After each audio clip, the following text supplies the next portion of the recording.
जय हिंद दोस्तों, कैसे हैं आप सभी। माता रानी के सभी प्यारे भक्तों को जय माता दी। दोस्तों, मैं आया हूं माता रानी के पावन दरबार में और आज मैं इस वीडियो के माध्यम से आपको माता वैष्णो देवी जी के दर्शन और यात्रा से जुड़ी हर एक छोटी बड़ी जानकारी शेयर करूंगा। अगर आप भी माता वैष्णो देवी जी की यात्रा पर आने की प्लानिंग कर रहे हैं तो दोस्तों ये वीडियो आपके लिए बहुत ही ज़्यादा हेल्पफुल रहेगा। इस वीडियो में हम लोग जानेंगे कि आप कटरा तक कैसे पहुंच सकते हैं, यहाँ पर पहुंचने के बाद में आपको होटल कहां और कैसे मिल सकेंगे, यहाँ पर खाने पीने की क्या फैसिलिटी है, आप अपना RFID कार्ड कहां कहां बनवा सकते हैं, यात्रा करने के लिए आपको कौन सा मार्ग सबसे अच्छा रहेगा, किस मार्ग से आपको यात्रा करनी चाहिए, यात्रा के लिए घोड़े, पालकी, पिट्ठू और हेलीकॉप्टर के क्या रेट हैं, इन सभी बातों को बहुत ही अच्छे और सही तरीके से बताऊंगा। तो पूरी जानकारी के लिए एक बार इस वीडियो को पूरा जरूर देखें, जिससे आपको बहुत ही अच्छे तरीके से सारी जानकारी मिल सके। तो चलिए शुरू करते हैं माता वैष्णो देवी जी की पावन यात्रा। जय माता दी। दोस्तों, सबसे पहले हम लोग जानते हैं कि आप यहाँ तक कैसे पहुँचेंगे। वैष्णो देवी आने के लिए आपको कटरा या जम्मू तक आना रहता है।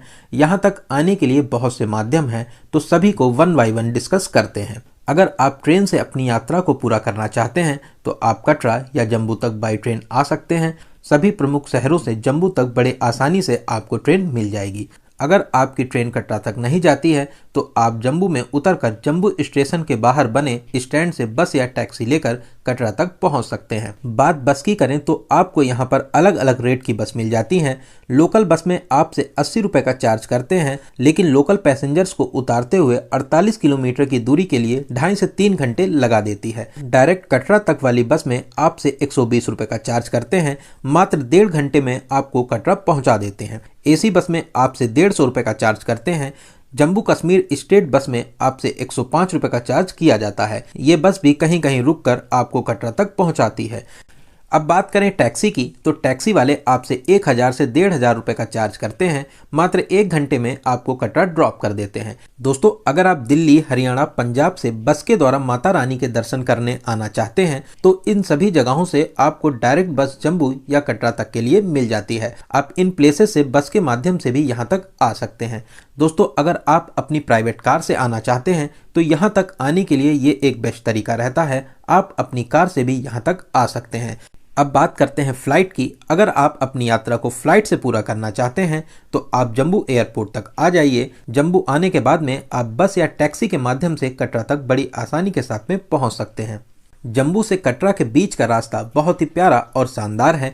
ऊंचे ऊंचे पुलों, पहाड़ों और बहुत सी सुरंगों को पार करते हुए दोस्तों अब हम लोग आ चुके हैं कटरा। दूर से ही माता रानी का प्यारा सा पर्वत आपको दिखाई देगा, जहां पर माता रानी विराजमान है। कटरा का बस स्टैंड यहाँ का सेंटर पॉइंट है।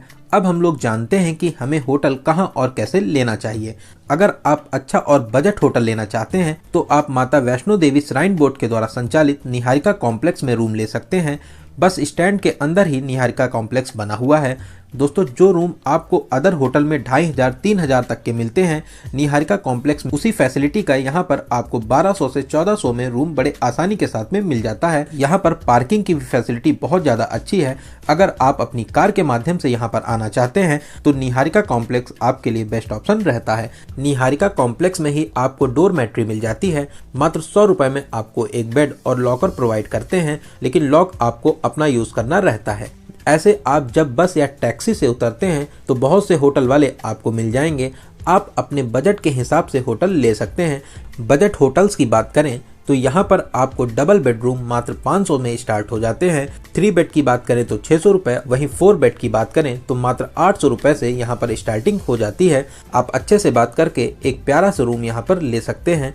तो चलिए दोस्तों, अब हम लोग जानते हैं कि यात्रा के लिए RFID कार्ड आप कहां और कैसे बनवा सकते हैं। दोस्तों, अगर आप जम्मू में उतर रहे हैं तो जम्मू में ही जम्मू स्टेशन के बाहर वैष्णवी धाम बना हुआ है। अगर आप भीड़ भाड़ से बचना चाहते हैं तो आप यहां पर भी अपना RFID कार्ड बनवा सकते हैं।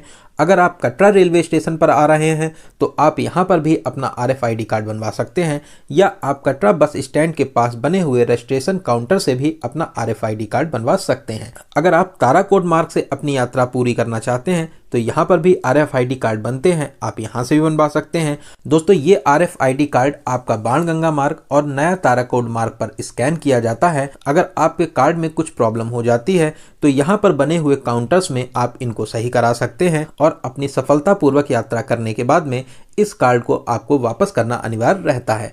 तो चलिए दोस्तों, अब हम लोग जानते हैं सबसे जरूरी बात कि यात्रा के लिए आपको कौन सा मार्ग सबसे अच्छा रहेगा। माता वैष्णो देवी जी के भवन तक यात्रा के लिए 2 मार्ग बने हैं।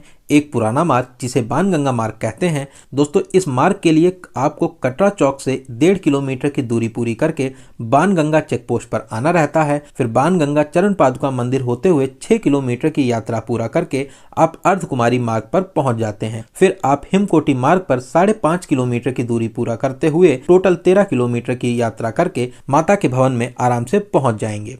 और हमारा दूसरा मार्ग है नया ताराकोट मार्ग, जो कटरा बस स्टैंड से 2.5 किलोमीटर की दूरी पर स्थित है। यहीं से हमारा नया ताराकोट मार्ग शुरू होता है। फिर माता रानी के लंगर से होते हुए हम लोग 7 किलोमीटर की दूरी पूरा करके अर्धकुमारी मार्ग और हिमकोटी मार्ग पर पहुंचते हैं। फिर यहां से हिमकोटी मार्ग से 5.5 किलोमीटर की दूरी पूरा करके हम लोग माता के भवन में बड़े आसानी के साथ में पहुंच जाते हैं। दोस्तों अगर आप घोड़ा, पालकी और पिट्ठू से जाना चाहते हैं तो आप बाणगंगा मार्ग से अपनी यात्रा को प्रारंभ कर सकते हैं, क्योंकि इसी मार्ग पर आपको घोड़ा, पालकी और पिट्ठू मिलते हैं। अगर घोड़े की रेट की बात करें तो अर्धकुमारी तक आपको 650 और भवन तक के लिए आपको 1250 रुपये पे करने रहते हैं। वहीं पालकी के चार्जेस की बात करें तो अर्धकुमारी तक 1800 और भवन तक के लिए आपको 3500 रुपये का चार्ज देना रहता है। बच्चों के लिए ट्रॉली की बात करें तो अर्धकुमारी तक 200 रुपये और वहीं भवन तक के लिए 350 रुपये का चार्ज किया जाता है। दोस्तों अगर आप घोड़े, पालकी की भीड़ भाड़ से बचना चाहते हैं और आप साफ सुथरी और पैदल यात्रा करना चाह रहे हैं तो आपके लिए नया ताराकोट मार्ग सबसे अच्छा ऑप्शन रहता है। इस मार्ग पर घोड़ों से बच के चलने वाली प्रॉब्लम भी नहीं है और ना ही यहाँ पर कोई खड़ी चढ़ाई है। बहुत ही अच्छा और सुंदर मार्ग बनाया गया है। दोस्तों पैदल यात्रा के लिए ये सबसे बेस्ट ऑप्शन है। आप अगर पैदल यात्रा करना चाहते हैं तो मेरी आपको यही एडवाइस है कि आपको नया मार्ग ताराकोट मार्ग से अपनी यात्रा को प्रारंभ करना चाहिए। तो दोस्तों आज हम लोग इसी ताराकोट मार्ग से अपनी माता रानी की पावन यात्रा को पूरा करेंगे। तो माता रानी का नाम लेकर शुरू करते हैं माता रानी की पावन यात्रा। जय माता दी। दोस्तों कमेंट बॉक्स में जय माता दी जरूर लिखें। आप कटरा चौराहे से ताराकोट मार्ग के लिए ऑटो भी कर सकते हैं। ऑटो में 4 पर्सन के लिए फिक्स 210 रुपए का चार्ज करते हैं और आपको ताराकोट मार्ग पर ड्रॉप कर देंगे। चलिए ऑटो लेकर हम आ चुके हैं ताराकोट मार्ग पर। यहाँ पर आप अपना RFID कार्ड चेक कराइए और अब हम लोग चलते हैं माता रानी के भवन की ओर। रास्ते में जगह जगह पीने के लिए पानी की बहुत ही अच्छी व्यवस्था यहाँ पर की गई है। आप यहाँ पर ठंडा और गर्म दोनों तरह का पानी ले सकते हैं और खाने पीने के लिए बहुत ही अच्छे अच्छे रेस्टोरेंट यहाँ पर बने हुए हैं। यहाँ पर आपको जगह जगह पर टॉयलेट की भी फैसिलिटी मिल जाती है, जो कि बहुत ही ज्यादा साफ और सुथरे रहते हैं। दोस्तों 3 किलोमीटर की यात्रा करने के बाद में अब हम लोग आ चुके हैं माता रानी श्राइन बोर्ड के द्वारा संचालित लंगर के पास में। यहाँ पर लंगर की बहुत ही अच्छी व्यवस्था है। लंगर में आप दाल चावल का प्रसाद जरूर खाएं, बहुत ही स्वादिष्ट आपको ये प्रसाद लगेगा। दोस्तों लंगर के पास में ही बहुत ही प्यारा पार्क बनाया गया है। आप यहाँ की खूबसूरती देखकर खुद को फोटो शूट कराने से रोक नहीं पाएंगे। लंगर में प्रसाद ग्रहण करें और पार्क में कुछ देर आराम करने के बाद में अब हम लोग चलेंगे आगे। रास्ते भर जगह जगह पर बैठने की बहुत ही ज्यादा अच्छी सुविधा है। साथ ही साथ आपको जगह जगह पर कुर्सियां भी मिलेंगी। जब आप थक जाएं तो थोड़ी देर आप बैठकर आप यहां पर आराम भी कर सकते हैं। आराम करते हुए, खाते पीते हुए, माता रानी का भजन सुनते और गुनगुनाते हुए दोस्तों अब हम लोग 7 किलोमीटर की दूरी पूरा करके आ चुके हैं हिमकोटी मार्ग पर। यहाँ पर एक मार्ग भवन की ओर, एक मार्ग अर्धकुमारी की ओर और एक मार्ग बाणगंगा मार्ग के लिए गया हुआ है। दोस्तों अब हम लोग चलते हैं माता अर्धकुमारी जी के दर्शन करने के लिए। माता अर्धकुमारी के दर्शन के लिए यहाँ पर हमेशा वेटिंग रहती है। यहाँ पर आपको 12 घंटे, 24 घंटे और बहुत ज्यादा भीड़ होने पर आपको 48 घंटे तक की वेटिंग मिलती है। मेरी आपको यही एडवाइस है, आप अपना ग्रुप टाइम लेकर पहले माता वैष्णो देवी जी के दर्शन कर लें और फिर लौटते समय आप माता अर्धकुमारी जी के दर्शन कर सकते हैं। तो दोस्तों अब हम लोग फिर से हिमकोटी मार्ग होते हुए अपनी पैदल यात्रा को प्रारंभ करते हैं। दोस्तों हिमकोटी मार्ग से ही आपको बैटरी कार भी मिल जाती हैं। बैटरी कार आप पहले से ऑनलाइन भी बुक करा सकते हैं और ऑन द स्पॉट भी आप यहाँ पर इसको बुक करा सकते हैं। इस मार्ग पर भी घोड़े नहीं चलते हैं, इसीलिए पैदल यात्रियों के लिए ये बहुत ही ज़्यादा अच्छा मार्ग है और ना ही यहाँ पर ज़्यादा चढ़ाई है। बहुत ही साफ और अच्छा मार्ग बना हुआ है। रास्ते में खाने पीने के लिए श्राइन बोर्ड के द्वारा संचालित भोजनालय भी बने हुए हैं, जहां पर बहुत ही कम रेट पर आप भोजन कर सकते हैं। यहाँ पर चाय आपको मात्र 7 रुपए में मिल जाती है और साथ ही साथ यहाँ पर डोसा पॉइंट भी बना हुआ है, जहाँ पर बहुत स्वादिष्ट डोसा आपको मिलता है। इस मार्ग पर भी जगह जगह साफ और सुथरे टॉयलेट बने हुए हैं। अगर आपको हेल्थ से रिलेटेड कोई भी प्रॉब्लम होती है तो इसके लिए यहाँ पर डिस्पेंसरी भी बनी हुई है। अगर आपको कोई भी प्रॉब्लम होती है तो आप खुद को यहाँ पर दिखा भी सकते हैं। भक्तों की यात्रा में कोई भी प्रॉब्लम ना हो, इसके लिए सभी बातों का विशेष ध्यान रखा गया है। रास्ते में आराम करते हुए, खाते पीते हुए दोस्तों अब हम लोग आ चुके हैं माता रानी के भवन से मात्र 1 से 1.5 किलोमीटर की दूरी पर। यहीं से माता रानी का प्यारा सा भवन दिखाई देने लगता है। माता रानी का भवन देखकर शरीर की सारी थकान दूर हो जाती है। भवन को देखकर बहुत ही ज्यादा सुकून मिलता है। दोस्तों अब हम लोग आ चुके हैं माता रानी के भवन के पास में। अगर आप यहाँ पर स्नान करना चाहते हैं तो यहाँ पे बहुत से टॉयलेट और बाथरूम बने हुए हैं जो फ्री ऑफ कॉस्ट हैं। आप स्नान करने के बाद में प्रसाद काउंटर से प्रसाद ले सकते हैं और यहाँ पर बने हुए लॉकर रूम में अपना मोबाइल, बैग, बेल्ट और इलेक्ट्रॉनिक सामान जरूर रख दें, क्योंकि माता रानी के भवन में इन सभी चीज़ों को ले जाना वर्जित है। दोस्तों लॉकर में सारा सामान रखने के बाद में माता रानी का प्रसाद लेकर अब हम लोग चलते हैं माता रानी के दर्शन के लिए। अब हम लोग लाइन में लगेंगे और माता रानी का नाम लेते हुए आगे बढ़ते रहेंगे। जय माता दी, जय माता दी। गुफा के अंदर माता पिंडी रूप में विराजमान है।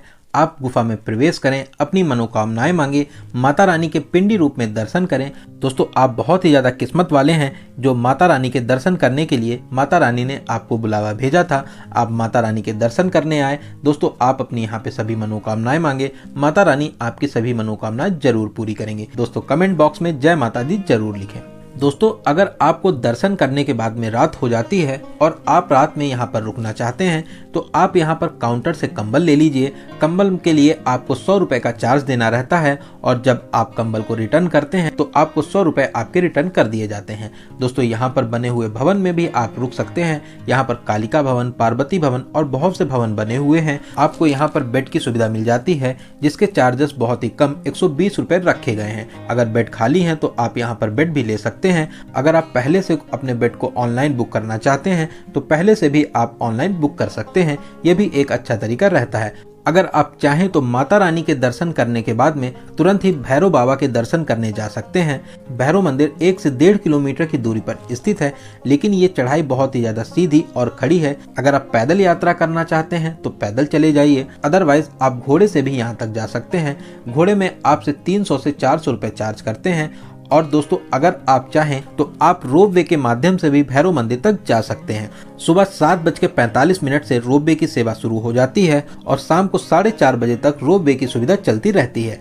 आपको राउंड ट्रिप के लिए 100 रुपए का चार्ज देना रहता है। आप रोपवे की सहायता से आराम से भैरव मंदिर तक पहुंच सकते हैं। आप भैरव बाबा के दर्शन करिए, अपनी मनोकामनाएं मांगिए, भैरव बाबा आपकी मनोकामनाएं जरूर पूरी करेंगे। भैरव घाटी से आप बहुत ही ज्यादा अच्छे नजारों को देख सकते हैं। आपको यहाँ पर बहुत ही खूबसूरत और शानदार नजारे देखने को मिलते हैं। यहाँ से आपको माता रानी का बहुत ही प्यारा और अलौकिक भवन देखने को मिलता है, जिसकी सुंदरता मैं शब्दों में बयान नहीं कर सकता। इसके लिए आपको माता रानी के दर्शन करने तो जरूर आना पड़ेगा।